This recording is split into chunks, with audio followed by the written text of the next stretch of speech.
Orang yang susah tidur malam ni sebenarnya orang yang sangat baik. Sebab apa?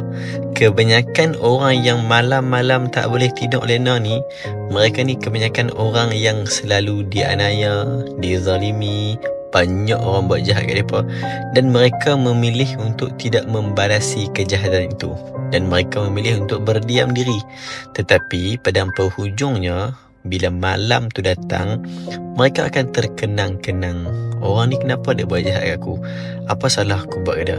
Kenapa banyak orang buat buruk kat aku? Aku buat baik je kat ramai orang. Sebab tu, bagi orang yang selalu berdiam diri bila dia buat jahat atau dianiaya, tolong pilih dua cara untuk hadapi situasi ni.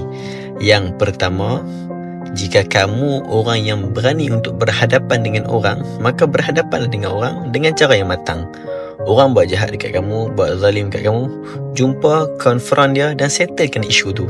Berbincang dengan dia dan selesaikan masalah dengan cara yang matang tanpa ada emosi.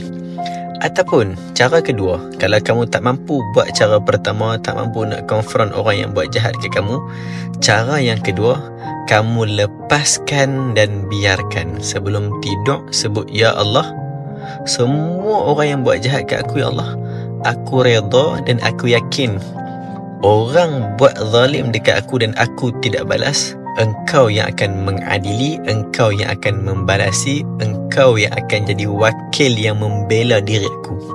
Aku maafkan semua, aku redha, Ya Allah, aku nak tenang. Biar Allah settle dia, biar Allah balas dia dengan balasan yang selayaknya. Barangkali Allah balas kejahatan tu dekat dunia, tapi lebih teruk, Allah tak balas kejahatan yang dia buat dekat kamu tu, Allah tak balas kat dunia, tapi Allah balas dekat akhirat. Ketahuilah, orang yang buat jahat dekat orang lain, Allah tak balas dekat dunia, maksudnya Allah tak mau bagi dia bertaubat. Allah tak kasih kat dia. Allah nak biar dia hanyut buat jahat kat ramai orang, dan Allah akan balas dekat akhirat. Hari di mana tidak ada penyesalan, tidak ada peluang untuk dia perbaiki kesalahan dia. Jadi hampa biar je orang buat jahat kat hampa tu. Sebut banyak kali kat hati, Ya Allah, aku redha, Ya Allah, aku nak tenang, Ya Allah, terima kasih bagi ada orang buat jahat kat aku. Dengan cara ini, aku dapat pahala, aku dapat kebaikan, aku dapat kelebihan doa diqabulkan. Ya Allah, aku lepaskan, aku biar.